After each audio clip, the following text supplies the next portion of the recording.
So, ang title muli ng ating series ngayon ay, series natin sinisimulan na ngayon ng bagong series, which is yung series na Forgiven Forever. At para sa unang message ng ating series ngayon, ang title naman is, which is bigger? Your sin or your Savior? Abay, of course, alam na natin na sagot, ang bigger ay yung Savior natin. At kapag the title speaks for itself na kung anong laman ng message na ito, that no sin is bigger than your Savior. No sin is bigger than Jesus Christ. Kaya if no sin is bigger than Jesus Christ, therefore, no sin is greater than Jesus Christ, that no sin cannot be forgiven. Ibig sabihin, walang kasalanan na hindi kayang patawarin. Bakit? Because your Savior is bigger than your sin. Ano lamang ang sin na hindi kayang patawarin? E di, of course, yung unforgivable sin. At ano nga yung unforgivable sin? Sabi doon sa Mark chapter 3, yung unforgivable sin is yung sin against the Holy Spirit. And what is that? That is the sin of refusing the Savior. The only sin that cannot be forgiven is the sin of refusing the Savior. Kung ayaw mo maligtasin, how can you be forgiven? Kasi yung pag binasa niyo yung Mark chapter 3 verse 10, it is the sin against the Holy Spirit. At ang blasphemy against the Holy Spirit. At ano bang ginagawa ni Jesus during that time na sinabi na blasphemy against the Holy Spirit? Ito si Kristo ay nagpapakilala at pinapakita niya ang kapangyarihan ng Diyos. Pinapakita niya ang glory of God, yung kapangyarihan ng Diyos na magligtas, kapangyarihan ng Diyos na mapagpagaling. Anong sabi ng mga Pariseo? That is from the devil. That is demonic. Ibig sabihin, they are refusing. And even now, mga kapatid, if you refuse the Word of God, if you refuse the salvation, mga kapatid, salvation is available. But if you refuse the Savior, how can one be saved? Kaya nga, ang sabi sa Matthew chapter 7 or something, that the gate is narrow. And that the gate is, taat. The gate is narrow, tama. And the path is narrow, and not many find it. Bakit? Kasi there is only one way toward God. There is only one way of salvation. Mali si Oprah Winfrey na sinabi niya, Jesus is one of the many ways. No! Jesus is the only way. The only way of our salvation is accepting Jesus and His finished work. So if you refuse your only solution, your only Savior, then how can one be saved? But if you have Jesus Christ, if you receive His forgiveness, if you receive His saving power, if you believe in Him, therefore you are saved forever. Amen, hallelujah. Parang naalala ko tuloy matagal ko nang na-share ito. Alam nyo, there is no sickness that is greater than the most powerful medication. Ako matagal na ako nagsasuffer dati, nakwento na sa inyo, from BPH, benign prostatic hyperplexia. Ibig sabihin lang, hindi ako makaihi, mga kapatid. It is giving me a hard time to pee. Napakahirap sa akin ang pag-ihi. It will take time. Nung pinagtitiisan ko ito, matagal na panahon na, nandun pa tayo sa Lumen Church, nai-share ko na to. And hindi ako nagte-take ng medication. Ayaw kong mag-take ng gamot. Pero 3 days ago, isang gabi, bumangon ako, umihi ako, hindi ako mapaihi, mga kapatid. Pinilit ko ang pag-ihi, andam ko ang ihi ko, bumalik sa kidney ko. I can feel it. I felt it. Naramdaman ko, bumalik sa kidney ko. Namilipit ako sa sakit, sobrang sakit, mga kapatid. Talagang ako napaiyak sa sobrang sakit, kasi yung ihi mo, hindi mo mailabas, tapos bumalik. Umiiyak ako, tanong ko sa misis ko, namimilipit ako sa sakit. Kaya nung kinaumagahan, hindi ko natiis, tinanong ko ang anak ko, Dok, ano ang magandang gamot dito? Hindi ko na matiis, hindi ko na makaya ito. Binigyan ako ng anak ko ng reseta. Nung naresetahan, ipinabili ko ang gamot. At nung natay ko ang gamot, alam mo kapatid, sarap umihi. Every time na iihi, I look forward sa pag-ihi. Hinaasam-asam ko ang pag-ihi sapagkat nakalimutan ko na kung gaano pala kasarap ang umihi. Yung marilib ka sa pag-ihi, mga kapatid. Appreciate what you have. Ang sarap pala, kapatid, ng pag-ihi. Yung panggamot na yon ay noon lamang diniscover, hinanap lang ba para sa akin? No. It is already there, available for so many years. But the problem is, I am not taking it. Ayaw ko kasi ng gamot eh. Pero nung sinimulan ko i-take ang gamot, now I know how great, napaka-powerful ng gamot na yun. Isipin niyo mga kapatid, yung bang gamot na yun ay ginawa lang para sa akin, no, available na yun. Pero kung hindi ko tinake yun, I will still suffer. Kung hindi ko kinuhin, I will still suffer. Ang point ko dito mga kapatid, ganun ang problema ng iba sa atin eh. Jesus, the Savior, the salvation is available to everyone. But the problem is, if you will not receive it, if you will not take it by faith, then how can you be saved? Mali ang turo ng iba that salvation is available to everyone already. No, you have to receive it. You have to have faith to receive it. It's there available. But once you have it, once you receive it, it will not be taken away from you. You are forgiven forever. Amen. Palakpakan natin ang Panginoon. Our Savior is greater than any sin. The cure is more powerful than any ailment. The blood of Christ is enough for payment for any sin. Ang dugo ni Jesus ay sapat na kabayaran sa lahat ng kasalanan. Amen mga kapatid, lahat ng kasalanan. At walang utang na hindi kayang bayagan ng dugo ni Jesus. Sapat na kabayaran ng dugo ni Jesus. Kaya po mga kapatid, He did not only save us from sin. Tandaan niyo mga kapatid, Jesus did not only save us from sin. He saved us from hell. Hindi lamang tayo niligtas sa kasalanan, niligtas niya tayo sa impyerno. Meaning mga kapatid, not only forgiveness of sin ang kanyang binigay sa atin, not only the penalty of sin ang kanyang tinanggap sa atin, but also the influence and the power of sin sa ating buhay. Kasi mga kapatid, hindi lang makapatawaran, hindi lang parusa ng kasalanan na tinanggap niya, kundi yung impluensya ng kasalanan sa ating buhay at kapangyarihan ng kasalanan sa ating buhay. What kind of forgiveness kung pagkatapos ng patawarin niya, wala ka rin kapangyarihan at pagkatapos mauuwi ka rin sa impyerno? That is incomplete forgiveness. Pinatawad ka nga pero afterward, pag nagkasala ko, bahala ka na sa buhay mo, ay mahuhulog ka uli sa impyerno. After that, pero ang objective ni Christ ay iligtas ka from hell. Therefore, hindi lamang ang patawaran ng kasalanan, kundi yung lahat ng kailangan mo sa buhay na ito upang hindi ka muling mahulog sa impyerno. Ibinigay niya sa atin. Including forgiveness from all your sin, now and hanggang sa tawagin ka na niya. Amen? Amen mga kapatid? So, what kind of forgiveness kung pinatawad lang ngayon sa kasalanan mo, pero ang buhay mo naman ay parang impyerno din. Naku po, sabi nga, naku po, what kind of life is that? Eh di mabuti pang nung patawarin mo kay susay, kunin mo na rin ako. Di ka? Eh kung gano'n din lamang after being forgiven, eh pagkatapos bukas ay buhay, impyerno din ang aking buhay, eh kunin mo na ako ang aking Panginoon. At kung hindi ko din lamang sigurado kung bukas ako'y ligtas pa, ay ngayon, habang ako sigurado pa, dahil ako humingi ng tawad siya, pinatawad mo ako ngayong oras na ito, ay di ngayon mo na ako kunin. Buti na lamang, hindi ganun ang binigay sa ating pagpapatawad ng Panginoon. Amen? Buti na lamang ang pagpapatawad niya ngayon at hanggang sa ikaw ay tawagin na niya, ikaw ay pinatawad na niya, magpakailan kayo ng paman. Amen? Because His forgiveness is perfect. Because our Savior is greater than all of our sin. Amen? Hallelujah. Kaya po mga kapatid, Jesus is assuring our salvation. Sinisigurado niya ang kaligtasan natin. And it comes only with the assurance of a totally forgiven. How can He assure our salvation when you are assured that you are totally forgiven? Diba mga kapatid? So, how can we be assured of our salvation? Because of our work? Of course not. It is because of His promise. Because of the Savior, because the Savior is greater than any sin, past, present, and future, because of His finished work on the cross. Titingnan natin mamaya. Tingnan kasi natin sa Old Covenant.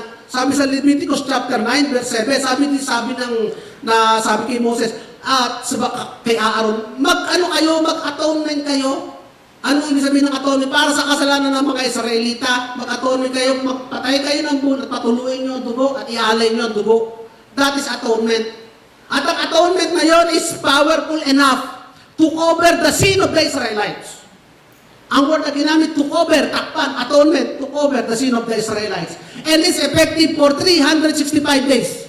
kahit na afterwards, pagkatapos mag-atonement, kinabukasan nagkasala ang mga Israelita, the sin of Israelita ay still covered as if they have not sinned.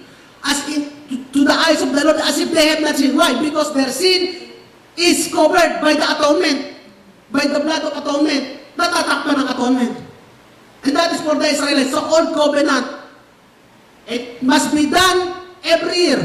Kasi effectivity noon ay 365 days. Pero consider that effectivity. Nagkasala ka, natakpan, kinabukasan nagkasala ka, it's still effective.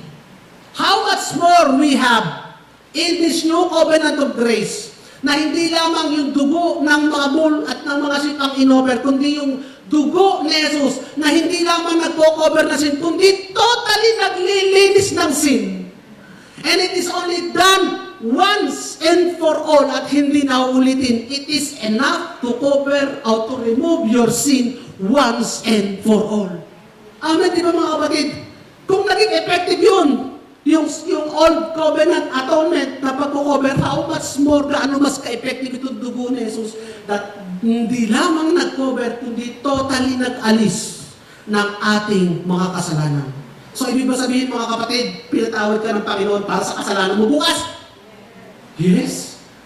Yes. Kung yun ay pinatawad, kung yung mga Israelita ay hindi nakikita nila ng kasalanan nila kinabukasan, how much more you?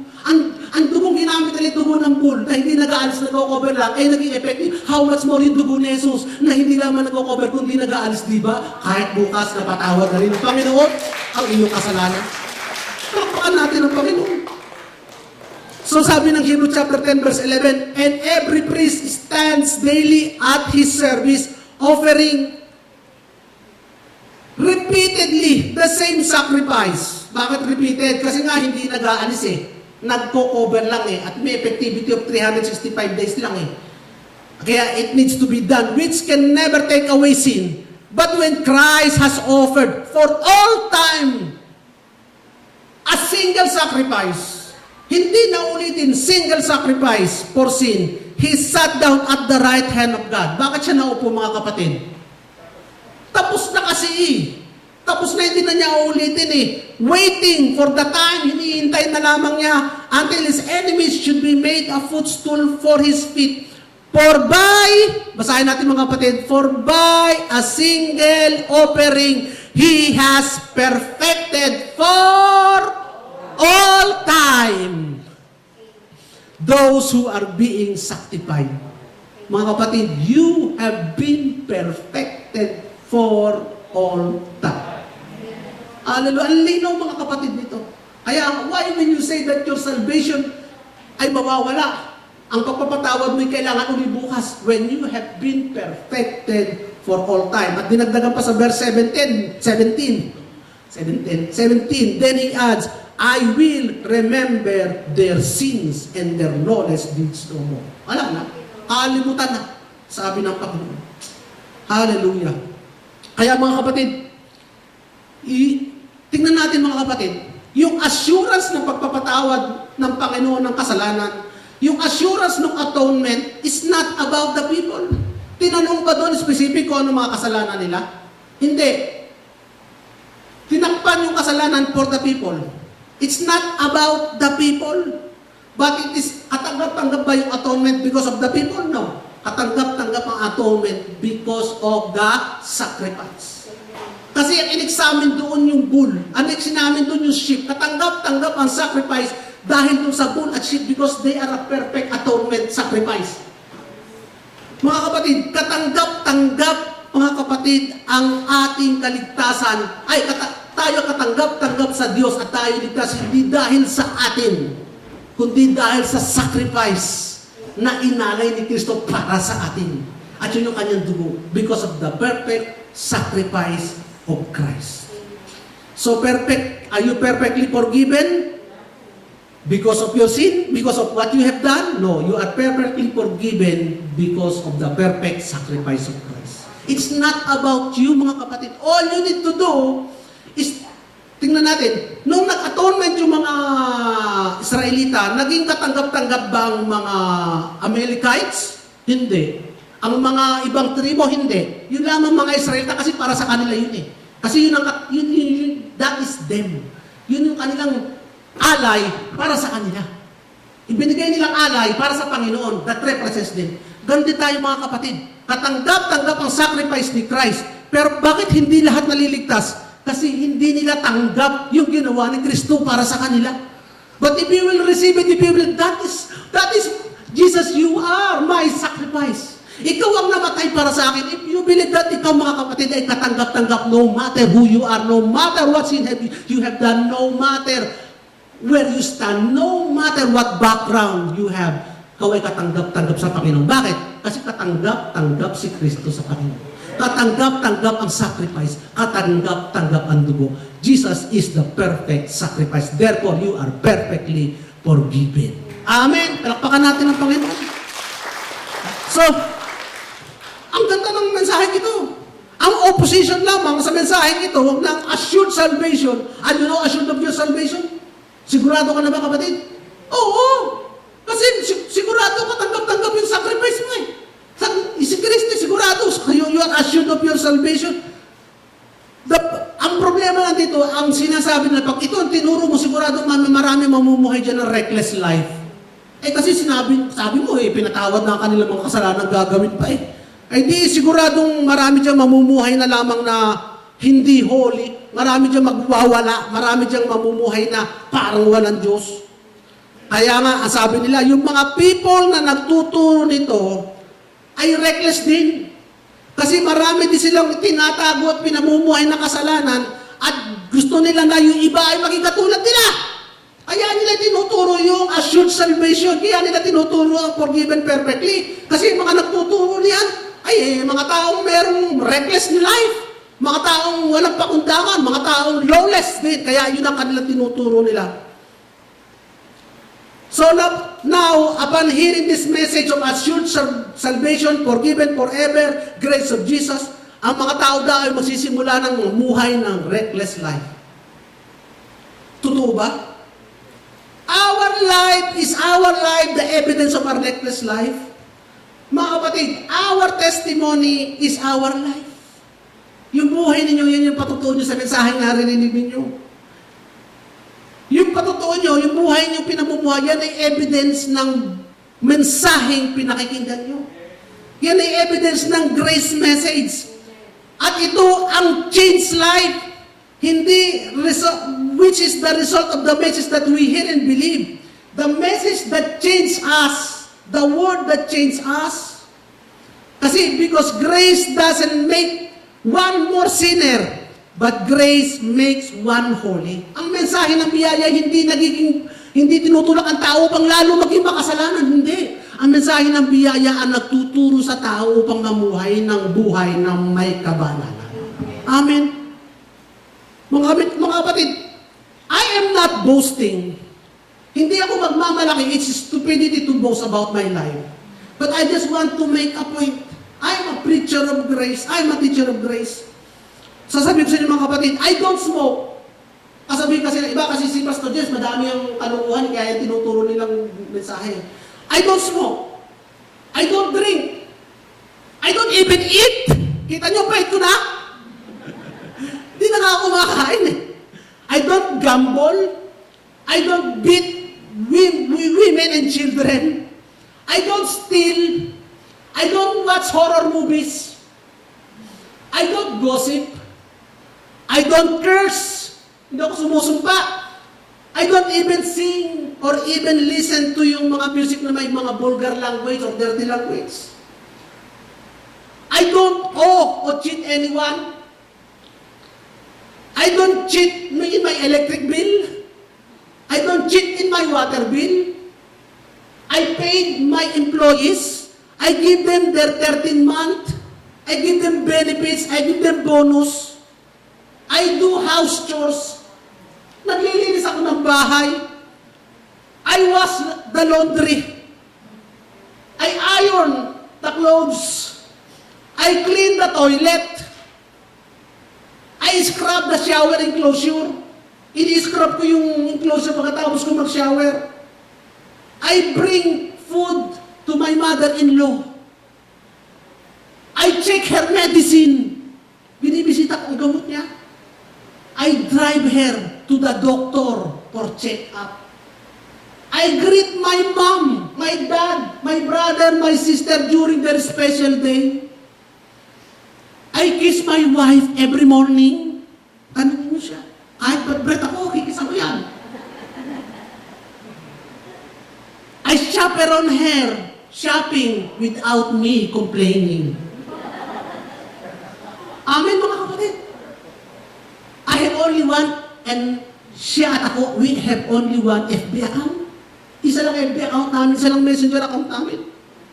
I never slept outside the house without my wife. I hug and say, I love you to my kids. I ask them about their day. I say po and opo sa lahat ng mas matatanda sa akin. Mapa-driver man siya, mapakatulong man siya. Namumupo ako. I seldom stay idle at home. Ako hindi tamad. Sa bahay, hindi na ako makikita ako walang ginagawa. I do a lot of house improvement project. Basta may makikita akong project, gagawin ko sa bahay. I patch the roof pagka may butas. Nag-a-unclog ako ng drain. I wash the dog. I treat yung galis ng aso. Hindi kaya gamit yung galis ng aso. Kinukutuhan ko yung aso. I wash the dishes. I cook meals. Hindi lang mo para sa akin, kundi para sa mga mahal ko sa buhay at para minsan sa kapitbahay. Huh? I pay my taxes. I plant trees para sa environment. I cut grass kahit hindi ko na territory. Kahit yung nasa labas ng bakod namin. Kahit yung bakanting lupa sa tabi namin, I cut grass. Ano pa? I give tips sa mga carwash boy at sa mga food panda delivery. Nagbibigay din ako ng limos. Kaya nga lang, selective. And I don't wear offensive clothes. Hindi ako naggagamit na labas ang puso. At naglilinis din ako ng aking puso. Sabi ni Pastor Haji. I preach the Word of God and I give in the opening box. So this is the reckless life? Is this the reckless life? Ito ba example na mensahe ng biyaya? I was not born like this. Katulad din ninyo. Hindi ako pinanganak na ganito. But I was changed. Not by my will, not by my work, but by the message of grace. Hallelujah. Yan ang nagpabago sa atin. Katulad din ninyo mga kapatid. Kayo'y nabubuhay ng respectful life. An example, a testimony of the message of grace. That the message of grace changes you. It helps you to become holy. Ito nagtuturo sa inyo upang mabuhay ka ng may kabanalan. Hindi nagtutulak sa inyo upang kayo ay lalong maging makasalanan. Tingnan niyo ang mga buhay ng mga kapatid. That is the testimony. That is the evidence of the power and the miracle of God. Kapangyarihan ng Diyos. Kaya niyo bang baguhin ang sarili niyo ng ganyan? Hindi. Kapangyarihan niya ng Diyos sapagkat tinanggap niyo ang katotohanan ng mensahe ng biyaya ng Diyos na nagpapabago at nagpapabanal sa inyo. Hindi sa inyong kakayanan o kapangyarihan, kundi sa biyaya ng Panginoon. Amen. Hallelujah. So,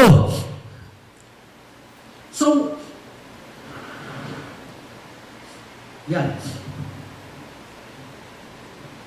We are to be assured of our salvation. Yan ang tinuturo natin yan na tayo dapat mga kapatid ay makasigurado sa ating kaligtasan. Kaya meron kasing importance ang being assured of salvation eh. Kasi kung hindi ka assured sa iyong kaligtasan, madali kang ma-deceive. You will be deceived. You're already deceived if you are not assured of salvation. Kaya nga, sabi nga sa atin, we need to wear this armor of God eh, the helmet of salvation. Ano ba? Laging nakasuot sa ating ulo na ibig sabihin nasa isip natin. We are assured in our mind, in our heart of our salvation. Kasi madaming nababaliw. Kasi hindi sila sigurado ang kanilang kaligtasan. Many are deceived by the devil. Kasi hindi sila sigurado sa kanilang kaligtasan. Marami ang namumuhay na talunan. Marami ang namumuhay na tormented. Marami ang namumuhay na may burden. marami ang gumi-give up, marami ang napapagod, marami ang na-exhaust, marami ang nabe-burn out, marami ay lifeless because they are not assured of their salvation. Kaya the enemy will use it. The enemy will use to attack us. Ito ang mga deception ng enemy. Kaya pag nagkasala ka, itong sasabihin ng kaway, ikaw ba'y talaga anak ng Diyos? Ikaw kaya talagang ligtas? Ang pangalan mo kaya talagang nakasulat pa sa aklat ng buhay o burado na? Ikaw ba'y talagang pinananahanan ng banal na espiritu? Baka hindi na. Kaya pagka ikaw ay nakaharap sa demonyo, ay talo ka ng demonyo. O, ikaw kaya may authority pa against the devil? Baka ikaw maposes. So how can I fight kung if God will not hear my prayer? Ay baka hindi napakinggan ng Diyos ang panalangin mo kasi ikaw ay hindi na tunay na ligtas. If you began to question your salvation, kung sisimulan mo pagdudahan ng iyong kaligtasan, questionin mo na din at pagdududahan na rin ang lahat ng bagay na may relasyon sa iyong kaligtasan. Pagdududahan mo din ang lahat ng bagay na biyaya dahil ng iyong kaligtasan.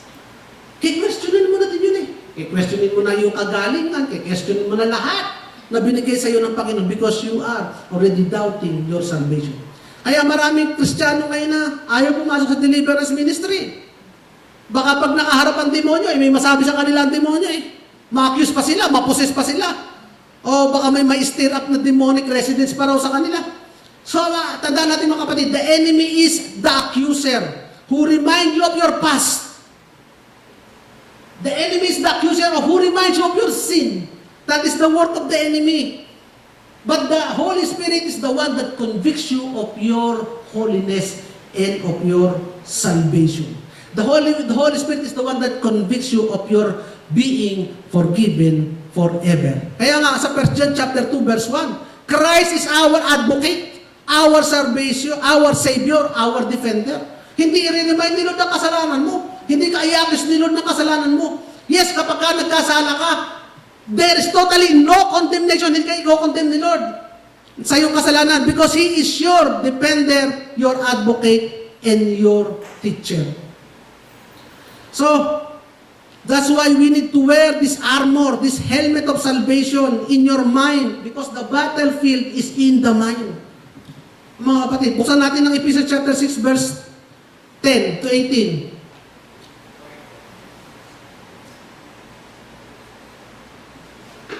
Finally, be strong in the Lord and in His mighty power.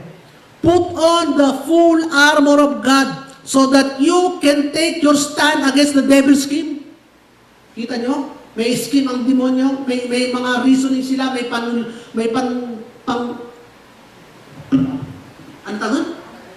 panudla sa atin, but you can stand strong. Ito, for our struggle is not against flesh and blood, but against the rulers, against the authorities, against the powers of this dark world, and against the spiritual forces of evil in the heavenly realm. Therefore, put on the full armor of God, so that when the day of evil comes, you may be able to stand your ground. And after you have done everything to stand, stand firm with the belt of truth buckled around your waist, with the breastplate of righteousness in place, and with your feet fitted with the readiness that comes from the gospel of peace. In addition to all of this, take up the shield of faith, which you can extinguish all the flaming arrows of the evil one. Take the helmet of salvation and the sword of the Spirit, which is the Word of God. So makita natin mga kapatid, yung all armor is directly related to our salvation. Yung lahat ng armor na yan, it is directly related to our salvation, and in fact, it is clearly stated, salvation. Take up the helmet of salvation. That's why we need to wear this armor, the helmet of our salvation in our mind, because the battlefield is in the mind. Dapat sigurado ka sa iyong kaligtasan, mga kapatid. Kaya yung mga people who are deceived, and who think they can earn their way to heaven dahil sa kanilang gawa, the problem is, they have the less assurance of salvation. Sila yung hindi mas yung mga tao na sasabing they earn their way to heaven, sila yung least assured of their salvation. Kasi sinasabi nila, they themselves earn their way to heaven. How can you be assured of your salvation? Ang problema sa mga tao to, they have the most pride pagka sila'y okay. Pagka nag-perform sila ng okay, they have the most pride. Mataas sila. And the problem with pride is, anong problema sa pride? Doon ka babaksak because of pride. Sabi nga sa Bible, be careful when you think you stand firm, because that is the time you will fall. Pagka ikaw, kita mo naman, I'm so good because of this. I have earned my way into salvation. Ako yung ligtas kasi wala akong ginagawa sa be careful. Pride, yung magiging dahilan sa iyong pagbaksak. Then when you think they are going strong, they will face the enemy. They will fall down. At ang problema din doon, yung mga tao nyo, they look down on people who they think are not living up to the standard. And the people who are the most unsure of their salvation ay namumuhay under fear and under guilt. Under fear, natatakot sila na baka bukas wala nang kaligtasan nila baka kasi may magawa sila And they are living in guilt kasi pag may nagawa sila, naku, patay na, naku, tapos na. Kaya nga sa mga tao to, they readily accept yung suffering as a penalty from God. Ay, kaya naman ako nagkaproblema, kaya nasunog yung negosyo ko kasi sa araw, ako'y nagdaya. Siguro yun ang parusa ng Diyos sa akin, sinunog yung negosyo ko. Pinagbibintangan pa ang Panginoon bilang nagparusa sa kanilang mga kasalanan because they are not assured of their salvation. They think God is always angry and mad at them if they make a mistake. Because they think they are accepted before God because they are doing good. In the same way, when they make a mistake, they think that God is angry with them already. Di ba mga kapatid? Kaya nga sabi nila, ito ay dumadaan sa pagsubok. Kasi siguro may mga nagagawa akong hindi kaaya-aya sa Diyos. Kaya mga kapatid, itong statement dun if you do good enough, you will earn your salvation. So if you stop doing good enough, then you will lose your salvation. Yun yung mga statement ng tao ito Kaya ang salvation for them is very fragile.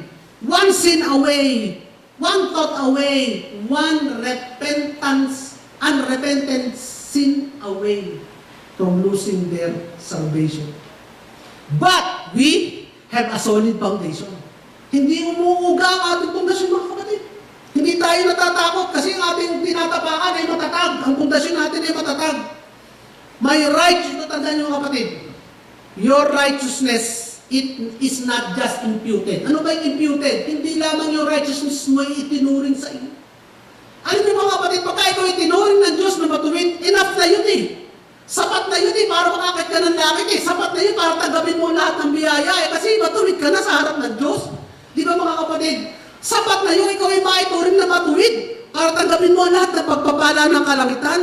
Sapat na yun para ikaw ay turing ng Diyos bilang anak. Sapat na yun para ikaw ay maging pinatawad forever. Ikaw ay ituring na matuwid. You are justified as if you have not sinned. Imputed is enough. Tandaan niyo mga kapatid. And how righteousness is imputed to us. Paano ba natin tinanggap ang righteousness? Di ba sabi sa Romans chapter 4 verse 5, it is not by work, but your faith, and your faith is considered to you as righteousness. No, ikaw ay nanampalataya kay Kristo sa kanyang tinapos na gawa. Di ba ikaw ay tinuring na ng Diyos? No, ikaw ay tinanggap mo si Kristo bilang kanyang anak na matay para sa'yo. Di ba ikaw ay tinuring na ng Diyos na kanyang anak? Di ba ikaw ay tinuring na ng Diyos na matuwid? Di ba dinamitakan na niya ng katuwiran? At nung kanya ikay dinamitan ng katuwiran, di ba kasama nun lahat ng pagpapala ng kalangitan? Di ba kasama nun ang pangako ng kaligtasan? Di ba kasama nun ang pagkakasulat ng pangalan mo sa aklat ng buhay? Di ba? Di ba? Di ba? So imputed is enough.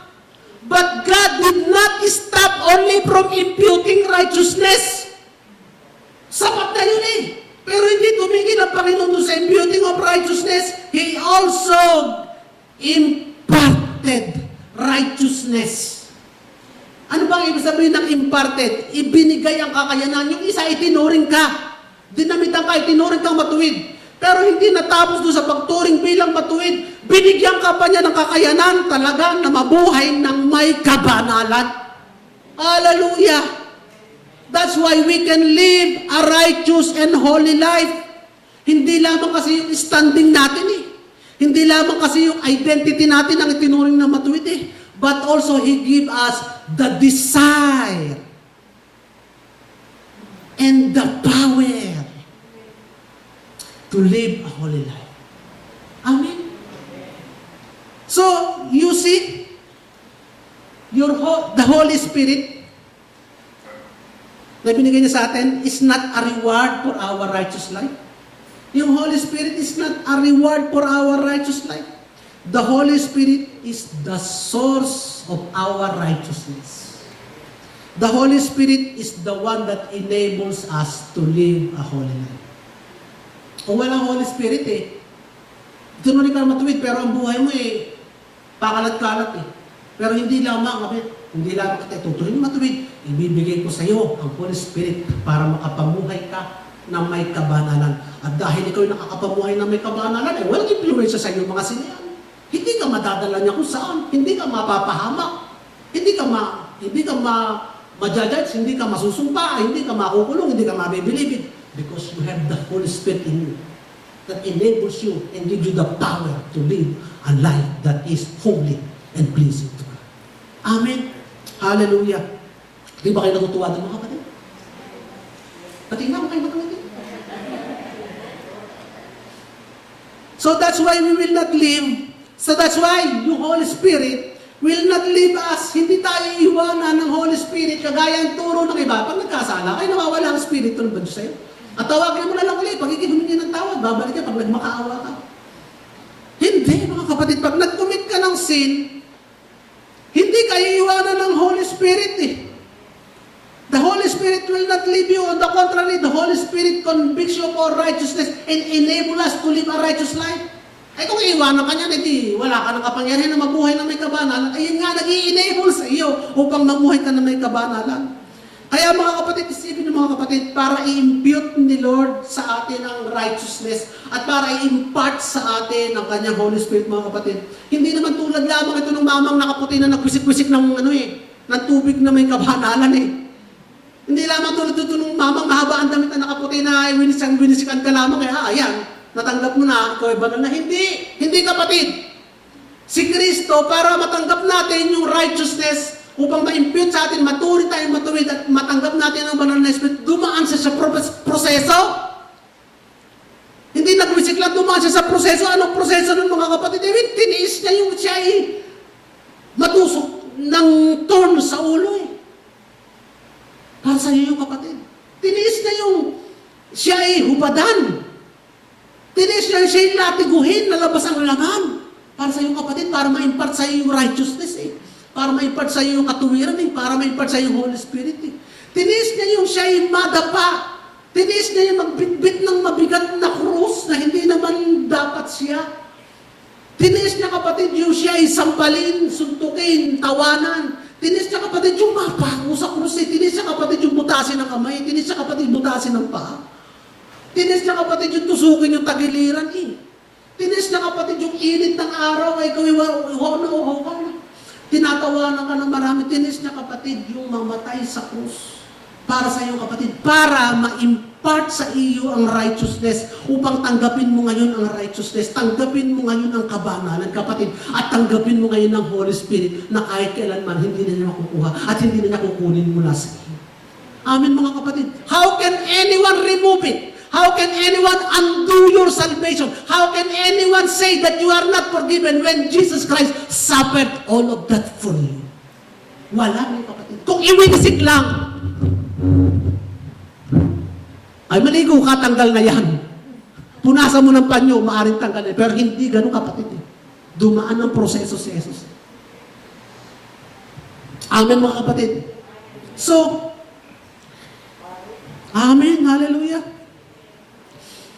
Mga kapatid, I have yet to see yung tunay na believer na alam niya na he is totally forgiven and absolutely na may kaligtasan na walang nakikitang pagbabago sa buhay. I have yet to see. Alam mo kapatid, yung naniniwala ko, I can see many of you here. Alam ko may mga pagbabago sa buhay. Nakikita ko Nakita ko may mga pagbabago Ano yung mga taong walang pagbabago sa buhay, hindi yung ang tinuturo sa kanila, hindi yung absolute forgiveness. Hindi yung totally forgiven forever. Yung namumuhay under the mixture. Or yung namumuhay under the, anong tawag doon, yung ikaw ay pinanganak pa lang ay ligtas na. Hindi mo pa kilala si Kristo, ligtas ka na. Universalism. Pero the one who believes that you receive salvation by believing in Jesus' finished work and your salvation is enough and you have a complete salvation, you will live a changed life. Kasi hindi maaring hindi kumilos ang Diyos. Hindi maaring walang kapangyarihan ng Holy Spirit sa buhay mo. Nung tinanggap mo si Jesus, biniginawa niya sa iyo Banal na Espiritu at ang Banal na Espiritu din may kapangyarihan sa buhay mo. Hindi maaring walang kapangyarihan. Paano ngayon natin i-apply ang truth na ito sa ating buhay?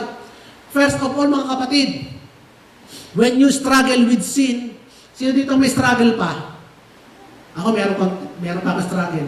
Salamat sa mga wala nang struggle. Salamat po, Lord. Kunin mo na. At doon sa may mga struggle, don't lose hope. Don't ever think that you are a loser. Don't ever think that the Holy Spirit is not at work. In fact, the reason why you struggle is because the Holy Spirit is at work in you.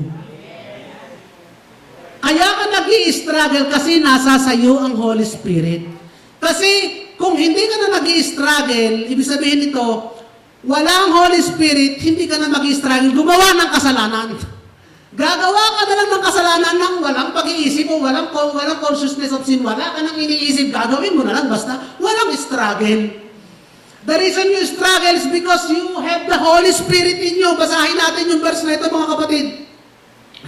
Sa Galatians chapter 5 verse 17, sabi dito, for the desire of the flesh are against the Spirit, and the desire of the Spirit are against the flesh. For these are opposed to each other.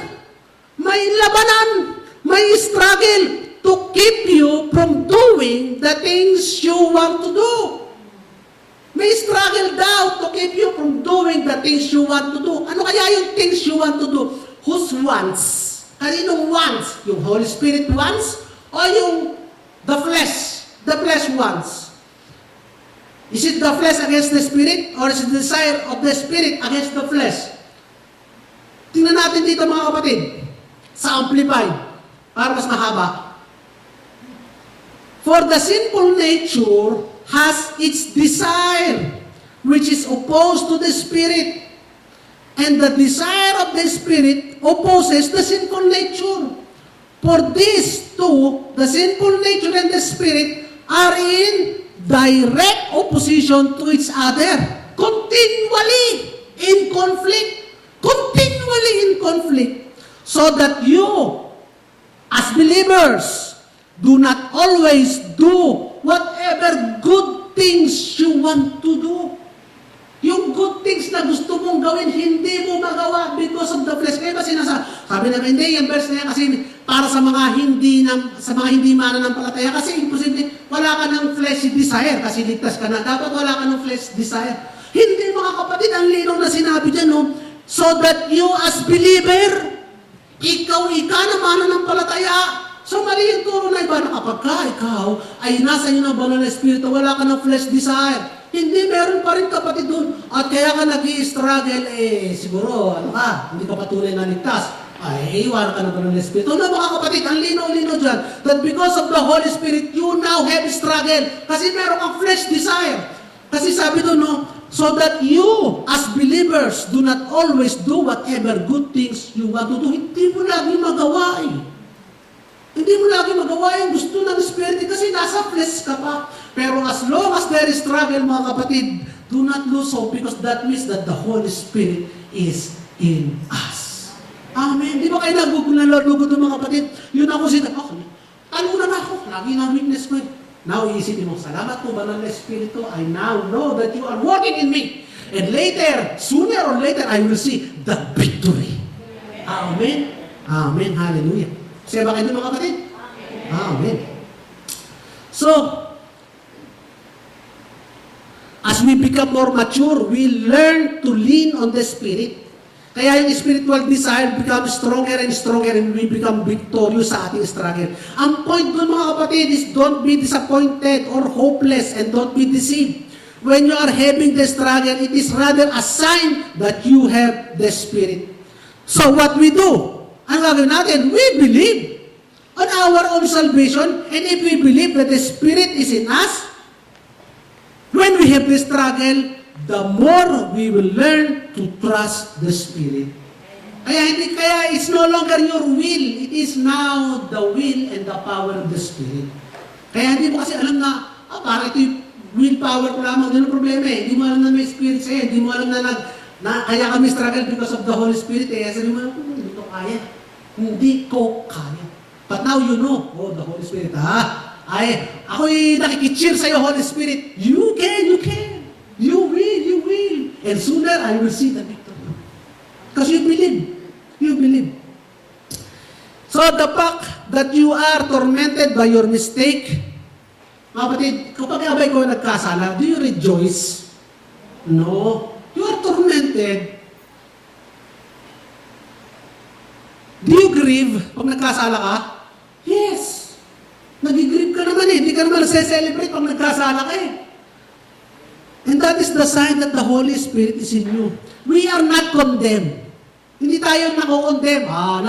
Tanggal ng kaligtasan. We are no longer condemned. But we are grieved when we make mistake. Di ba mga kapatid? Can you agree with me? Pala naman eh. So we're speaking on the same terms. Nakakaintindihan tayo mga kapatid. Sabi niya pero pag nagkasala ako, I feel such a fake. Para akong fake. Pagka nagkasala ako, sasabihin sa inyo kapatid, yes! You are a fake. You sin, you are a fake. You are a fake sinner. You are a fake wolf. Pag nagkasala ka, you are a fake sinner, you are a fake wolf. You are not a wolf trying to wear a sheep clothing, but you are a sheep trying to wear a wolf clothing. Kapatid? Pag nagkasala ka, you are a fake. Anong fake? You are a fake sinner. Hindi naman tunay na makasala, kaya pinatawad na eh. Pero nagkakasala ka, you are a fake sinner. You are not a real wolf, you are a fake wolf. You are a fake wolf. You are a sheep trying to wear the wolf's clothing. So, yung true freedom, mga kapatid, from sin, hindi dahil sa willpower. Tinuro na sa atin yan, willpower. It's not about willpower. But it is of course good to have a self-control and to have discipline. It's of course good. But the real freedom comes from knowing that the Holy Spirit is in you. Yan mga kapatid. The Holy Spirit is in you, which will enable you to accomplish great things. Yung real freedom ay yung alam mo at nananampalataya ka na ang banal na Espiritu yung nasa sa iyo. At ikaw ay may magagawa. You will accomplish great things because of the Holy Spirit.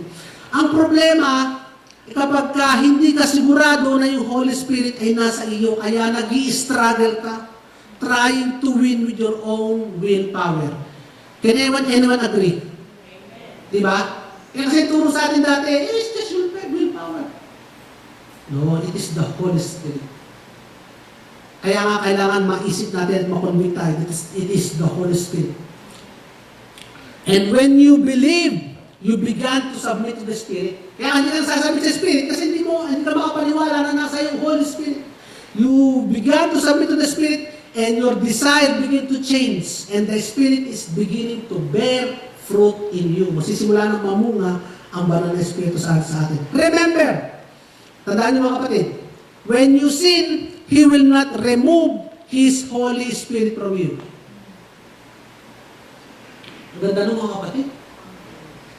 Kapag nagkasala ka, hindi aalisin ang Holy Spirit. Ibig sabihin, nandiyan pa din ang Holy Spirit. Nagkasala na ako. So, mangyayari ngayon, next time, parang ayaw ko na yung magkasala. Nandiyan naman ang Holy Spirit, hindi maalis sa akin. Ayaw ko na. No? Because He is what you need. Ito, tandaan niyo mga kapatid, ang Holy Spirit ang kailangan natin. Not to sin. When you are not living a holy life, He will not remove His Holy Spirit. Because He is the source of your holiness and your power to live a holy life. Tandaan niyo mga kapatid. So, if you need the Holy Spirit all the more. Pag nagkasala ka, hindi aalsin, hindi mababawasan ang banal na Espiritu sa iyo kapag nagkasala ka. He is what you need to enable not to sin. Amen mga kapatid. Sabi ng Bible, the Holy Spirit is our guarantee, seal, or deposit ng ating salvation. Deposit o down payment. Pagka sa amin may nagpapagawa ng tarpaulin at nagda-down payment, ano ang sinasabi nun? Babalikan nila ang kanilang pinagagawa. Kaya kasi na nag-down payment, babalikan nila yan. Kukunin nila sigurado yan. Kaya kami nagpiprint, kaya namin piniprint. Pag hindi sila nag-down payment, hindi namin ipiprint. Hindi kami sigurado, hindi nabalikan, mag-print kami, hindi kami lugi. Pero pag nag-down payment, anong question print na yan? Ganun din ang down payment sa atin ng Panginoon ng Holy Spirit. Ibig sabihin, hindi maaaring hindi tayo balikan. Hindi maaaring hindi tayo kunin. Hindi maaaring hindi niya tayo iakit sa langit. Hindi maaaring hindi maganap ang mga pangako niya. May down payment siya. May seal siya sa atin may selyo, may tatak na tayo ng Holy Spirit. Amen mga kapatid. Hallelujah. Purihin natin ang Panginoon. Kaya nga sabi ko sa 2 Corinthians chapter 1 verse 22 sa NLT, He has identified us as His own by placing the Holy Spirit in our hearts as the first installment that guarantees, basahin niyo sa word, everything. And then, guarantees everything that He has promised. Hindi ako may sabi niya? Si Lord may sabi niya, you have the seal, you have the guarantee of everything He has promised. Hallelujah. So yung Holy Spirit will not be taken away from you. Alam niyo mga kapatid, sometimes, yung mga demonyo, mas malinaw pang mataya sa atin Bakit? Tayo mga Kristiyano, hindi tayo mga kapaniwala nasa atin ng banal na Espiritu. Yung mga demonyo, kita nasa atin ng banal na Espiritu. Naglalakad ka, kita ka ng mga demonyo, umiilaw ka nagliliwanag ka kasi nasa yung banal na Espiritu. Pero ikaw, minsan hindi ka makapaniwala. Nasa akin ba ang banal na Espiritu, itong buhay na itong ano na ito. Minsan nag-iisip pa ng masama, minsan nagagalit pa. Ikaw hindi ka makapaniwala, pero ang mga demonyo, kita ka nila, kaya sumusunod siya, kaya natatakot nga sila sa iyo. Kasi you have the Holy Spirit in you. Amen. So the Holy Spirit will not be taken away from you if you have sinned, if you are not listening to God as you think, because the Holy Spirit is the one that enables you to live a holy life. It is not a reward of your holy work. It is the one that enables you to live a holy life. So what are the functions of the Holy Spirit? What are the functions of the Holy Spirit? Paano ka magsasubmit sa Holy Spirit? What are the functions of the Holy Spirit? Basahin na natin sa Romans 8:26. Sabi dito mga kapatid, we do not know what we ought to pray, but the Spirit Himself intercedes for us through wordless groan. He prayed for us. The Holy Spirit teaches us how to pray. The Holy Spirit prays for us na nanalangin para sa atin. Kaya ano na lang ang papel mo? Manalangin na lang ang papel mo. Ibuka mo na lang ang bibig mo. Magsalita ka na lamang. So how one submit to the Holy Spirit? Hindi mag-pray ka. Yun ang submission mo to the Holy Spirit by praying. And the Holy Spirit will intercede for you and groan for you. Yun ang papel ng Holy Spirit. At ang papel mo is to submit to the Holy Spirit. Bigyan mo ng pagkakataon ng Holy Spirit na gawin ang kanyang trabaho. Ano ang gagawin mo? Magpe-pray ka na lang. Amen? So how do you submit to the Holy Spirit? You pray. Isa pa. John 14:26. He will teach you all things and will remind you of everything I have said to you. Ano ibig sabihin ito? The Holy Spirit teaches us the Word. The Holy Spirit gives us revelation of the Word. The Holy Spirit help us to learn and study the Word, mga kapatid. So ano na lang ang papel mo to submit to the Holy Spirit? Ano papel mo, mga kapatid?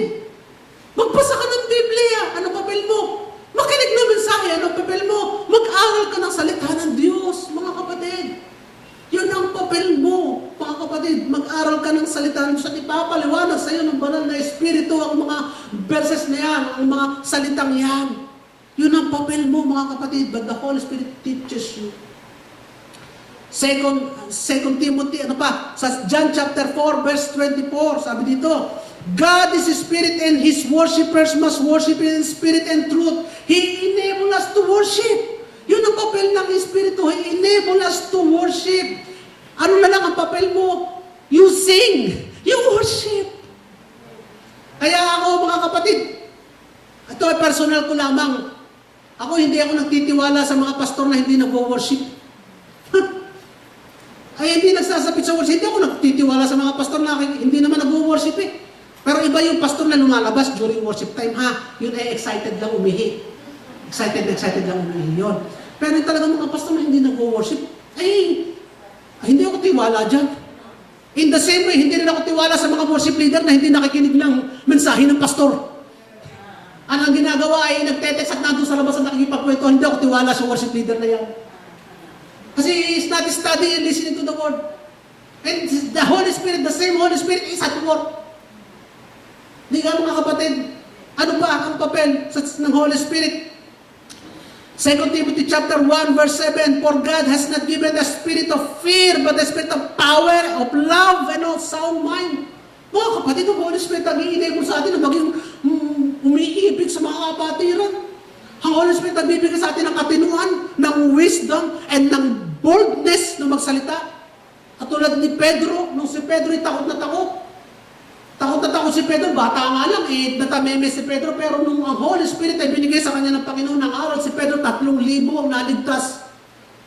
Sa kabila ng mga pariseyong naroon at nag-judge sa kanya, at ready to catch him, ready to torture him, ready to kill him. He speak with boldness, with wisdom and understanding, and with the power of the Spirit. Amen mga kapatid, that is the one that enables us to speak. Sa harap ninyo, kaya kayo nakakapahat, kaya kayo nakakaintindi, kaya kayo umiibig because of the Holy Spirit. 2 Corinthians chapter 4 verse 13, I believe therefore I have spoken, since you have the same spirit of faith, we also believe and therefore speak. Kaya ikaw kapatid ay may pananampalataya ka, kaya ikaw ay nananampalataya, nagtitiwala sa salita ng Diyos dahil may banal na Espiritu na nanangal sa iyo. Because of the Holy Spirit in you, isipin niyo mga kapatid, kung wala yung Holy Spirit, kagaya ka ng mga disciple, they witnessed the miracle of Christ. Kasama nila sa Kristo, kasama nila nagpakain ng 5,000, mahigit pa si Kristo, kasama nila si Kristo, nagpatahimik ng ulan, ng hangin at ng alon, kasama nila si Kristo na bumuhay sa mga patay. And yet, sabi ni Kristo sa kanila, you of little faith. Kasi wala ang banal na Espiritu. Isipin niyo mga kapatid ko, wala yung Holy Spirit, wala na yung church. At 2 weeks pa lang siguro, nung namatay si Kristo, wala ng church. Wala ng Kristiyano nung nagtakbuhan na. Wala, because of the Holy Spirit, it gives us the faith to believe. Kaya tayo hindi naghahanap ng ng patunay. Patunayan mo nga sa akin yung pinapangaral mo. I just believe.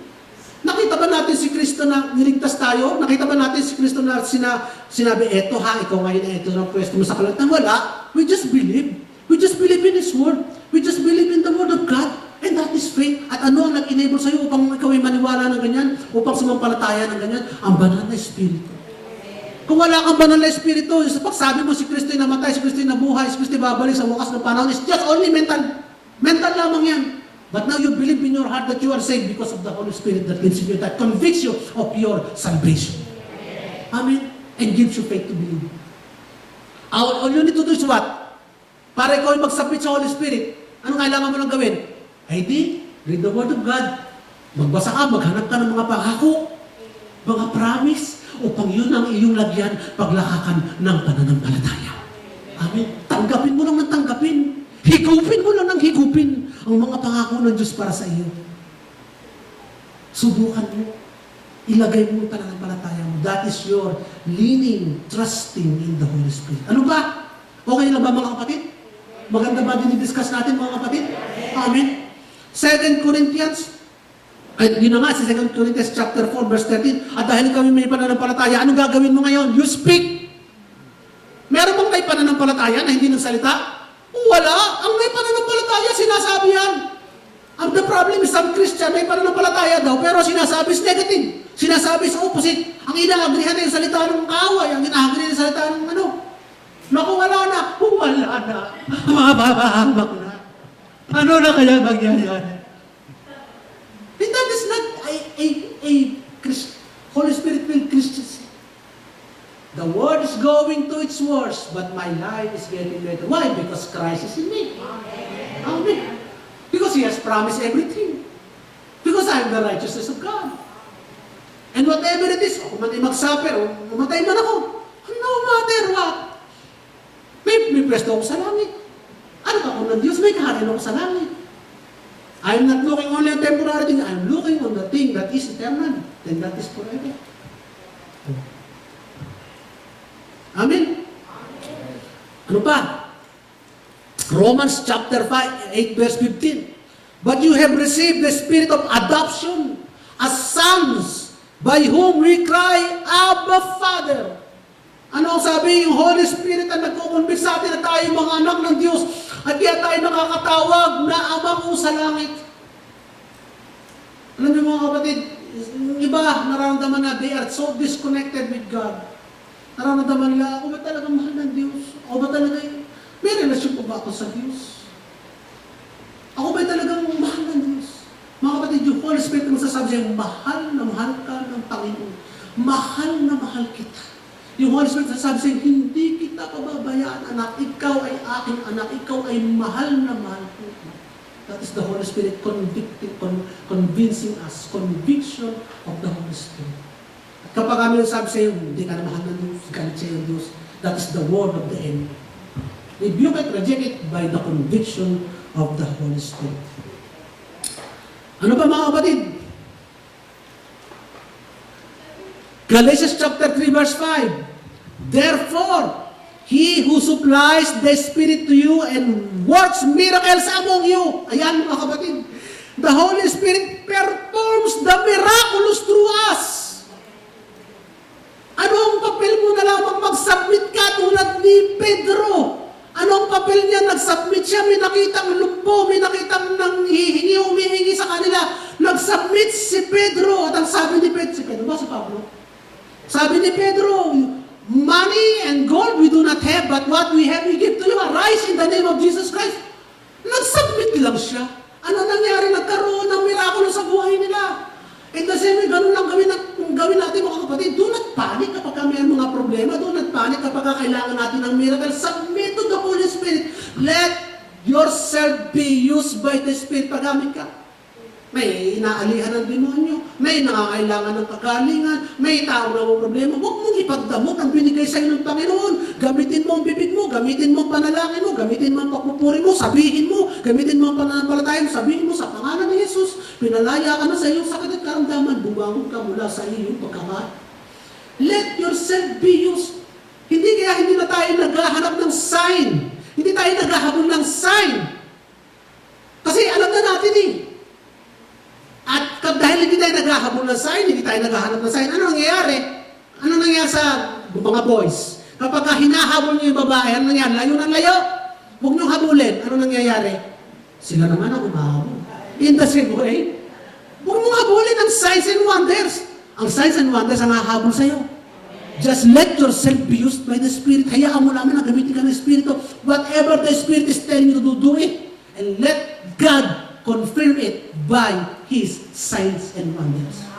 Hayaan mo sila na mag-confirm. Kung hindi lumabas ang miracle, so what? It's not about me. Hindi naman ako nag-perform ng miracle Si Lord naman Sasabihin ba ni Lord na hindi totoo ang Diyos mo? Ay bahala sila. Basta ang pinapangaral ko ito kung ang Lord na magpatunay na totoo siya, nasa Kanya yun.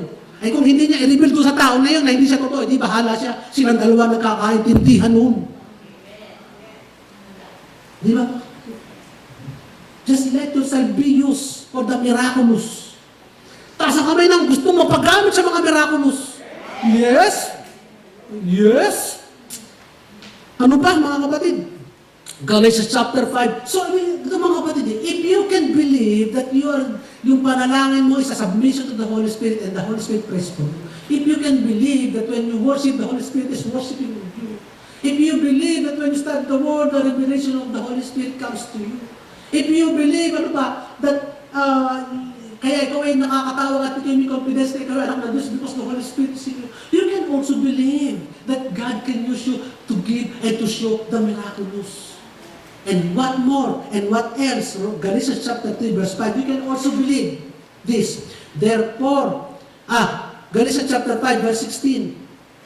So I say, walk in the Spirit, and you will gratify the desires, and you will not gratify the desires of the flesh. Ano ibig sabihin ng mga kapatid? Holy Spirit, help us to make us holy, so we submit to the Holy Spirit.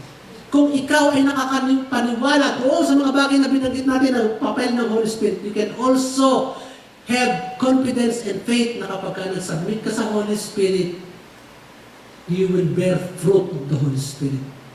And you can live a holy life because of the Holy Spirit. It is no longer your willpower. It is already the power of the Holy Spirit. Amen? So, kung yun ang papel ng Holy Spirit, ay ano mangyayari sa mananampalataya na kapag ka nagkasala, ay aalsin ng Panginoon ng Holy Spirit? What will happen to a believer na kapag ka nagkasala, ay aalisin ng Panginoon ng kanyang Holy Spirit? Ay di ito mananampalataya, ito wasak. Wasak yan. Doom yan. Destroyed yan. Lost yan. Mawawasak ang mananampalataya. Kaya yung 2,000 years ago ng mga Kristiyano, kaya nag-i-exist hanggang ngayon eh. Because of the Holy Spirit. Kasi kung hindi binigay ng Panginoon ng Holy Spirit, ay just a matter of days bago ma-wipe out sa earth yung pananampalatayang ito. At kaya hindi aalsin ng Panginoon sa iyo Holy Spirit kasi kung aalsin sa iyo, wasak ka. Wasak. Lost. Doom. Gusto ba ng Panginoon yun? Na ikaw ay mawasak, malos, madum, after forgiving you sin, malos, madum ka, hindi. That's why He give you the Holy Spirit. Amen. Parapakan natin.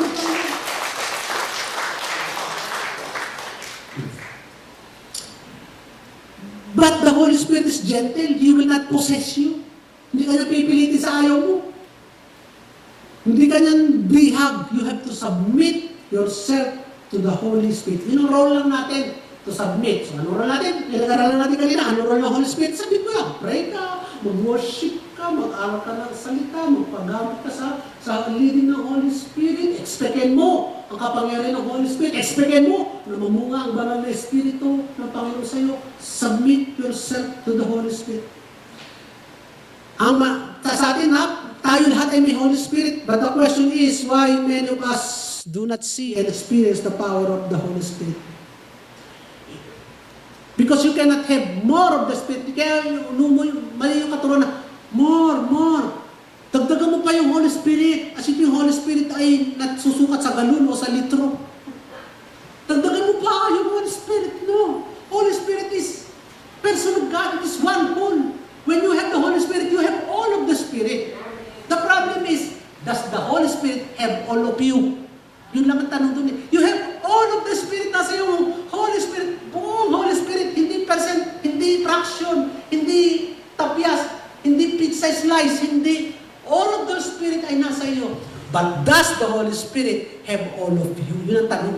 Na-submit mo ba ang lahat sa iyo sa Holy Spirit? Have you surrendered all your life to the Holy Spirit? Have you surrendered all the areas of your life to the Holy Spirit? Yun ang tanong doon. If you want to see yung lahat na lahat, makita mo ang overpowering power of this dynamite, dunamis power of the Holy Spirit, let yourself be submitted to the Holy Spirit. If you want just a portion of the Holy Spirit na makita mo, let's just be a portion ang isubmit mo sa Holy Spirit. Sabi nga ng Galatians chapter 5, verse 22. But bear the fruit of the Spirit. But the fruit of the Spirit is love, peace, forbearance, kindness, goodness, faithfulness, gentleness, and self-control. Sinabi ba doon na, train mo sarili mo ha? Para makuha mo mga to, no? Ito ang bunga ng Espiritu nasa sa iyo. Against such thing, there is no law. Anong gagawin mo lang? To submit to the Spirit. Surrender mo. And how do you surrender? You expect the fruit of the Spirit. You expect this change sa iyong buhay mo. Expect mo, I will bear fruit of love. Kasi yung Holy Spirit din mag-iinip. I will bear the fruit of joy. I will bear joy as the fruit of the Spirit. Expect that. Receive that. How do we apply this truth? Meron po mga kapatid, two things that the Holy Spirit is the liberator and has power over. May kapangyarihan ang banal na Espiritu na palayain ka sa dalawang bagay na ito. Una, may kapangyarihan ang banal na Espiritu na palayain ka mula sa mga demonyo. Automatic yun mga kapatid. When you surrender your life to Christ, pinalaya ka na sa kapangyarihan ng demonyo. Hindi ka na slave of the devil. Hindi ka na possessed. You can never be possessed. Why? Because the Holy Spirit will not let you be possessed by something that is not of Him. Kanya ka. Hindi ka niya hayaan na mahati sa iba. At tandaan niyo mga kapatid, hindi ka na mapoposes. Kapag ka nasa iyo banal na Espiritu, tinanggap mo sa Jesus, hindi ka na mapoposes. Pangalawa, sabi kanina, power of the demon, bondage of the enemy, yung demonyo. Pangalawa, the power, ang Holy Spirit ay may kapangyarihan from the bondage of the flesh.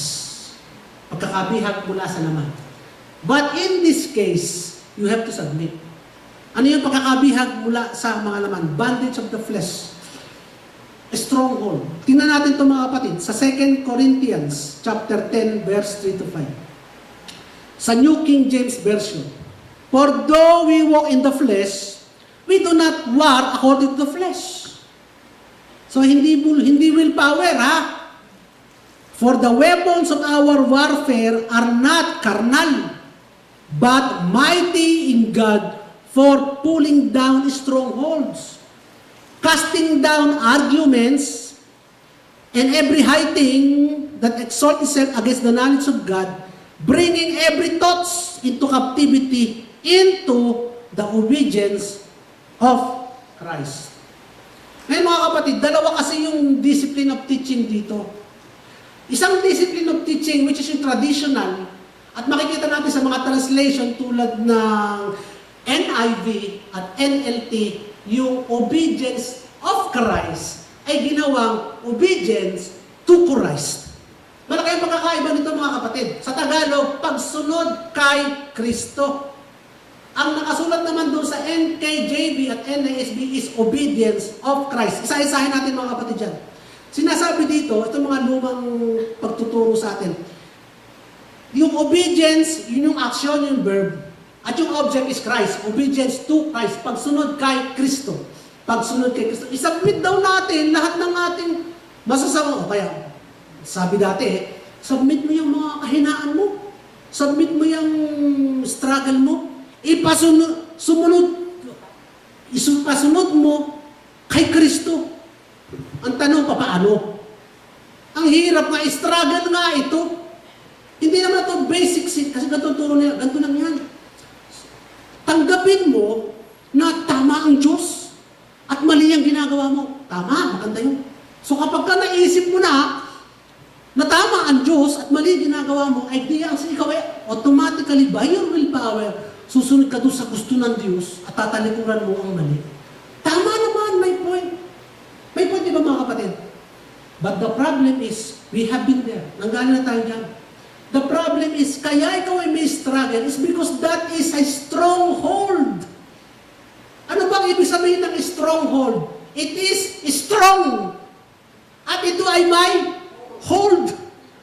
You are held by something strong. Strong more than you. Kaya nga ang tawag ay stronghold. Hindi naman ito particular sin lang. Hindi mo sa, anak ko, sabi ni Lord, mas tama ang magbayad ng buwis. So, mayroon akong struggle sa pagbabayad ng buwis. Tama si Lord, so magbabayad na akong buwis. No!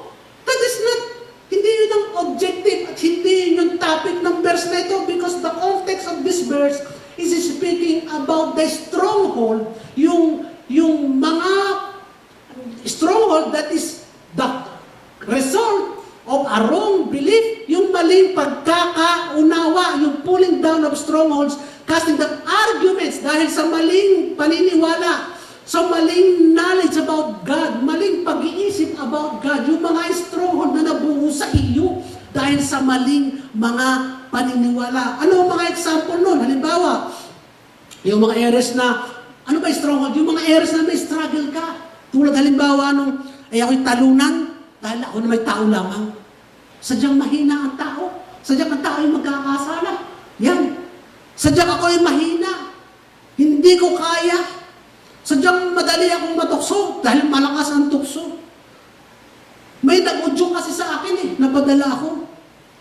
So dapat lamang na ako'y magdusa dahil ako'y makasalanan. Sadyang nasa lahi na namin yan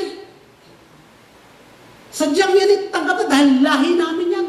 Sadyang kahinaan na namin yan. Sadyang ipinanganak na akong ganyan. And that is my weakness. ETC. ETC. Etc. And willpower will not work. Hindi mo pwedeng baguhin yan ng willpower lamang.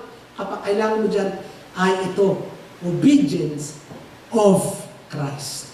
B. Nakikita natin yan sa New King James Version at New NASB Version. At ano yung obedience of Christ? Yung obedience of Christ is one object. One word yun.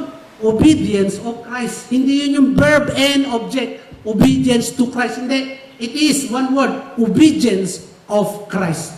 At ano ba yung obedience of Christ? Yun yung paglakad ni Jesus mula sa Kalbaryo sa krus. Yun yung kanyang pagtanggap ng lahat ng parusang para sa iyo. Yun yung kanyang ginawang sakripisyo para sa iyo. Diba ito is obedience of Christ? Obedience of Christ to the will of the Father. Yung kanyang pagbibigay na pagbubuhos ng dugo para sa iyo. Yung kanyang pagpapapako sa krus. Yung kanyang kamatayan sa krus. In short, the obedience of Christ is the finished work of Christ on the cross. That is the obedience of Christ, His finished work of the cross. Ano ang ibig sabihin ng mga kapatid? Yung lahat ng reasoning na ito, yung lahat ng argument na ito lamang ay tatanong mo. So lahat ng argument na ito, lahat ng reasoning na ito, lahat ng mga strongholds na ito lang ay tatanong mo. Ano ba kasi ang ginawa? Ano ba kasi ang resulta ng ginawa ni Kristo para sa akin? Ipapailalim mo lang yun doon. Isusurrender mo lang. Tatanong lang, ano ba kasi ang resulta ng ginawa ni Kristo para sa akin? Isang illustration. May isang babae na long time ago ay nagkaroon ng abortion. At dahil siya ay nagkaroon ng abortion, sabi niya, hindi ako magkakaroon ng magandang relationship. Kasi ako ay nag-abort pumatay ako ng tao, hindi na ako magkakaroon ng magandang relationship. At yung mga pangit na relationship na yan ay pagbabayad ko lamang dun sa mga nagawa ko. At pagka meron na dating sa kanyang magandang relationship, nagigilty siya. Nagigilty siya. Kasi sa tingin niya, hindi siya karapat-dapat tumanggap ng magandang relationship. Bakit? Kasi madaming tao na nakakaraan, pumatay siya ng tao, nag-conduct siya ng abortion. Ang tanong, ito lagi yung tatanong, tama ba yung pag-iisip niya mali? Pero paano natin sasagutin? Ano ba ang nagawa ni Kristo para sa iyo? Ano ba ang resulta ng finished work of the cross? Di ba si Kristo na nagbayad ng lahat ng kasalanan mo? Kaya ang tanong, ako'y mahina, hindi ko kaya labanan ito. Ito, sagot lang. Ano ba ang bunga ng ginawa ni Kristo para sa iyo? Sapat ba ang dapat ba natanggapin mo na lamang ang kahinaan yan? Ano ba ang ginawa ni Kristo sa krus para dyan sa kahinaan mo? Di ba binayaran na yan? At di ba kinauban ka na ng banal na Espiritu upang maging malakas over that at mapagtagumpayan? Di ba inalis na ng Panginoon lahat ng desire mo na masama o tungkol sa bagay niyan? You must receive that and you must accept that and you must believe that. That is submitting all this stronghold to the obedience of Christ. Malinaw mga kapatid? Malinaw po ba mga kapatid? Kasi kung hindi malinaw, pakitaas ang kamay, uulitin ko pa. Di ba mga kapatid, ang tanong lamang, kapag you are encountering all these strongholds caused by wrong belief, ask nyo lamang, ano bang bunga ng ginawa ni Kristo sa krus? Ibig sabihin, pinapoint mo lang, sapat na ang ginawa ni Kristo sa krus. Ano ba yung ginawa ni Kristo sa krus? Grace. Grace is more than enough for me. Hallelujah. Kaya mo nasasabing grace is enough. Grace is more than enough. Yun lang mo ang tanong sapat na ang biyaya ng Diyos para sa iyo. Mahina ka dyan, sapat na ang biyaya ng Diyos. Tamo, makikita mo, lalakas ka dyan. Yun. Yan ang weakness mo, sapat na ang biyaya ng Diyos. Ano makikita mo later mo, malakas ka na dyan. Sapat na ang biyaya, hindi ka mahulog sa impyerno because of that. Pero sapat ang biyaya kasi yung biyaya nasa iyo binigay ng Panginoon. He will enable you to overcome that. Sapat ang biyaya ng Diyos. Amen. Hallelujah. Okay. So, God is not pleased with our suffering. Kasi may iba na, I'm suffering. Good. Nag-earn ako ng points. Holy points. Suffering. Yung suffering, nag-earn ako ng holy points dyan. That is a stronghold. Remember, mga kapatid, ito mga kapatid, tandaan natin, huwag nyo kakalimutan kahit saan man kayo naroroon. Kahit sa bansa man kayo dalhin, kahit anong oras sa inyong buhay, kahit kayo nasa CR, natutulog o nananaginip, huwag niyong kakalimutan, the righteous shall live by faith. Ano ba ibig sabihin na the righteous shall live by faith? Ikaw ay nagkaroon ng buhay, ikaw ay nagkaroon ng buhay na walang hanggan sa pamamagitan lamang ng pananampalataya mo. Kay Kristo sa kanyang tinapos na gawa. At ikaw ay mabubuhay sa pamamagitan din lamang ng pananampalataya. So ano pang ibig sabihin nito? Yung everything na binigay din ng Panginoon sa atin, tatanggapin natin sa pamamagitan din lamang ng pananampalataya. Pananampalataya din. So we are saved by grace sa pamamagitan ng pananampalataya. Di ba mga kapatid? Kaya mga kapatid, we are changed by grace sa pamamagitan ng willpower. No? Sa pamamagitan din lamang ng pananampalataya. So we are sanctified, pinatutuwid tayo, pinababanat tayo ng Panginoon araw-araw sa pamamagitan din lamang ng pananampalataya, paniniwala. Tayo pinagaling sa pamamagitan ng pananampalataya. Pinalaya tayo by grace sa pamamagitan ng pananampalataya. Tayo ay mapagtagumpay by grace sa pamamagitan ng laksan nyo kapatid, pananampalataya. We are delivered. Pinalaya tayo sa addiction sa pamamagitan ng pananampalataya. We are delivered from the power of demon by grace sa pamamagitan ng pananampalataya. We are delivered from our bad attitudes by grace sa pamamagitan ng pananampalataya. We receive the Holy Spirit by grace sa pamamagitan ng pananampalataya. At mamumunga tayo ng bunga ng Espiritu sa pamamagitan din lamang ng pananampalataya. And all that is required from us is surrender and acceptance. Kaya nga, when you resist the devil, you first submit to God. Anong ginagawa dito sa mga hindi mananampalataya? You first submit to God. You believe in Jesus and His finished work, you receive His Holy Spirit, then you rebuke and reject the devil. And they will flee from you. Kaya yung mga hindi mananampalataya, they cannot rebuke and reject the devil. Why? Because they have not surrendered themselves first to Christ. So, ano ibig sabihin nito mga kapatid? Believe in the Holy Spirit, believe in your position, believe in your authority, believe in your salvation, believe in His promise, resist the devil and he will flee from you. Anong ginawa mo mga kapatid? Ang ginawa mo? Wala. Nanampalataya ka lamang. And faith is not work. Faith is not work. So you are fully convinced of your salvation? Yes. You are convinced by faith. So anong gagawin natin kung nagkakasala ka pa? Eh, di simple lang ba? Stop. Ganun lang kasimple. Stop and declare your victory. It's not only stopping. Stop and declare your victory. Victorious over that sin, victorious over weakness. Sabi nga ng Ephesians chapter 4, verse 28, Paul urged believers to stop stealing, get a job, and work with their hand, and give to those who are in need. In no time, however, na sinabi niya, oh, ask forgiveness. Save ka na eh. You do not ask for forgiveness anymore. Hindi ka nang paulit-ulit na humihingi ng tawad. Bakit, mga kapatid? Ba't hindi ka na humingi ng tawad? Eh, pinatawad ka na eh. Pinatawad ka na. Ang gagawin mo na lamang, abay, magpapasalamat mo yung pagpapatawad ng Panginoon at titigilan mo na yung ginawa masama.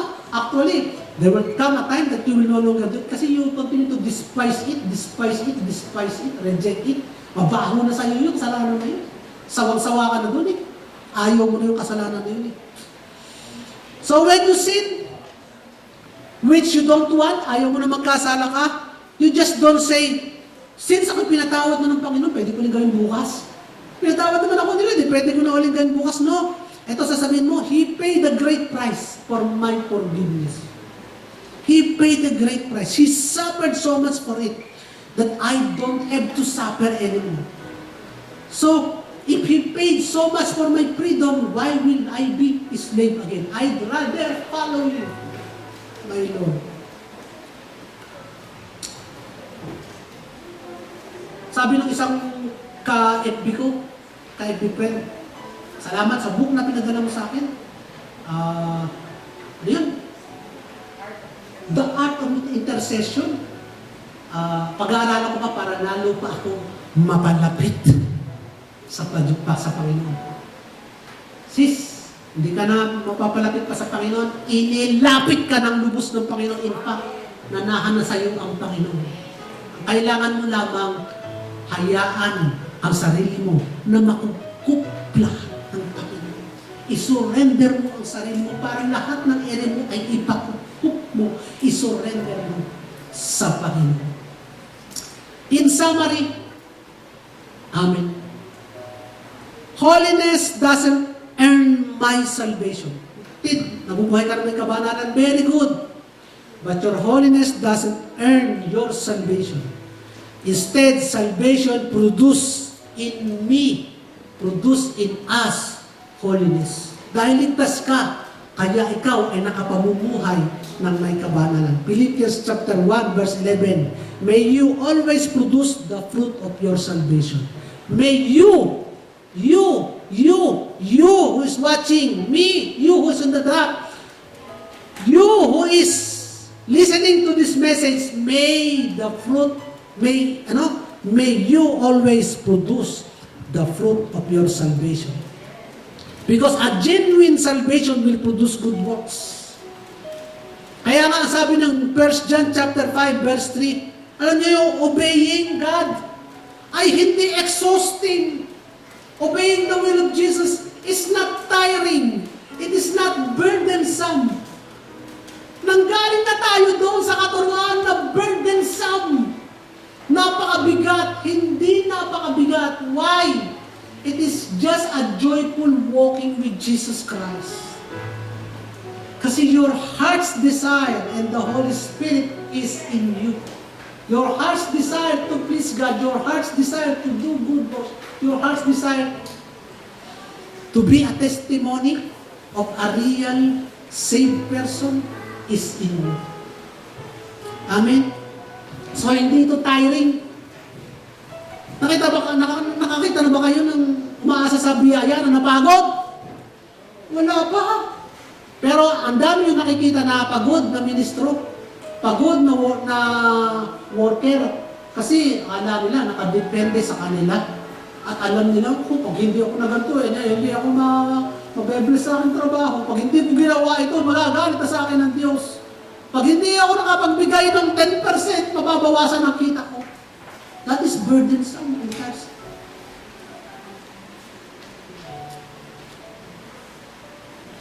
Let yourself be directed by the Spirit, and you will not be obliged by the law of Moses. If you live by the Spirit, ano ibig sabihin ng living by the Spirit? You give credit to the Spirit who works in you. You allow the Spirit to get the credit. Since if you make a mistake, you allow the cross to take the punishment. Ano ang result of assured salvation? Mga kapatid, listen, patapos na. You are able to resist the enemy. Assured ka ng salvation mo, you are able to resist the enemy. You will not be deceived. Assured ka ng salvation mo, you will be able to live a holy lifestyle. Assured ka ng salvation mo, you will bear the fruit of the Holy Spirit. Are you assured of your salvation because you commit no mistake? No. It is because Jesus, who committed no mistake, already paid the price or penalty for the mistake I have made, I am making, and still going to make. As long as I live in this world, kakamali ka habang nabubuhay ka pa sa mundo ito. Pero hindi na pumunti. Because He gave me the Holy Spirit, the Spirit of righteousness. So mga kapatid, ang tanong, are you assured of your salvation? Amen. How can you not when your Savior is greater than your sin? Yun lang ang bottom line eh. You are assured of your salvation because your Savior is greater than your sin. Last verse. At hayaan nyo ang Holy Spirit ang mangusap sa inyo. As you go home, meditate on this verse. Sabi ng 1 Peter chapter 3 verse 18, for Christ also suffered once for sin. The righteous for the unrighteous. Kayo yun dati, ngayon kayo righteous na. Anong purpose, mga kapatid? Just to forgive your sin? No. To bring you to God. And nothing can stop that. Not even your sin. Walang maka-stop dyan sa purpose ni Christ to bring you to God. He was put to death in the body, but made alive in the Spirit. He is alive in you because you have the Holy Spirit. The Spirit who dwells to those who believe. In Jesus' name. Amen. Hallelujah. Purihin natin ang Panginoon. Lord, kami pinagpupuri, nagpapasalamat sa iyo sa assurance of your salvation. We are totally assured of our salvation. Sapagkat Kristo, you are our Savior, is greater than all the sin. Sabi mo nga mo, Panginoon, you are the forgiveness of the sin of the world. Not just my sin, not just my brother's sin, not just my sister's sin, but the entire sin of the world. Kapatid, ikaw na nanonood ngayon, ang forgiveness ng Panginoon is available na. Ang kanyang pagpapatawad is available na. Ang kailangan mo lamang gawin ngayon, kapatid, ay panampalatayanan ng katotohanan ito. Ang panampalatayanan si Kristo at ang kanyang tinapos na gawa sa krus ay sapat na upang mapatawad ka sa lahat ng iyong kasalanan. At pagkatapos nito, ikaw ay ituring niya bilang kanyang anak. At ang pangalan mo ay masusulat sa aklat ng buhay. Inaanyayahan kitang sambitin ang pananampalatayang ito. We speak because we believe. Hayaan mong lumabas sa iyong bibig ang pananampalatayang ito. Ideklara mo. Let your mind and your heart be convinced of this truth by speaking this truth. Hayaan mo pangunahan kita at sundan mo na lamang ito. Panginoong Jesus, ako po ay isang makasalanan. Ako po ay mapapahamak kung wala ka. Pero salamat sa iyo, Panginoong Jesus, ikaw na Diyos ay naging tao upang palitan ang pwesto ko sa krus. Ikaw na Diyos na naging tao ang tumupad at gumawa ng lahat ng mabubuting requirement ng kabanalan. At kahit na ikaw na hindi nagkasala ay namatay sa krus sapagkat ang kamatayan mo ay dapat na ako ang namatay. At nung ikaw ay nabuhay mula sa mga patay, after 3 days, ay nabuhay na rin ako sa pamamagitan ng iyong Espiritu. Kaya salamat, Panginoong Jesus, ang aking pangalan ay nakasulat na sa aklat ng buhay na kahit kailanman, hindi na mapapawi at hindi na mabubura. Salamat sa banal na Espiritu na ngayon ay tinatanggap ko na magtuturo sa akin ng lahat ng kabanalan. Salamat po sa pangalan mo, Jesus.